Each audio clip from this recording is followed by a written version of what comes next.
केळीचे घड वाहतुकीसाठी जळगाव जिल्ह्यात ठिकठिकाणाहून मजूर येतात, परंतु त्यांना घड वाहतुकीच्या बदल्यात केवळ 8 रुपये प्रति घड अशी मजुरी मिळते। महागाईतही मजुरी त्यांच्या पोटा पाण्यासाठी तटपुंजी ठरू लागली।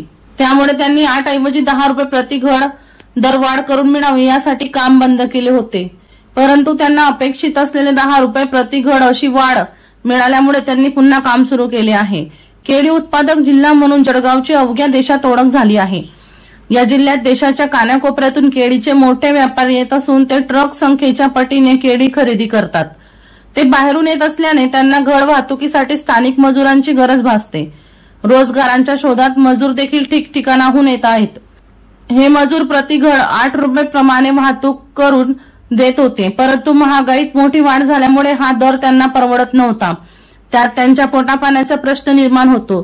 त्यामुळे त्यांनी व्यापाऱ्यांकडून हा दर वाढवून मागितला। याबाबत व्यापाऱ्यांकडून अपेक्षित प्रतिसाद मिळाला नाही, त्यामुळे मजुरांनी घड वाहतुकीचे काम बंद केले होते।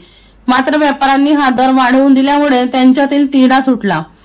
पर्यायाने जिल्ह्यातील बहुसंख्य शेतकऱ्यांचे संभाव्य नुकसानही टळले आहे। दीपक राठोड यांचा रिपोर्ट DR न्यूज जळगाव।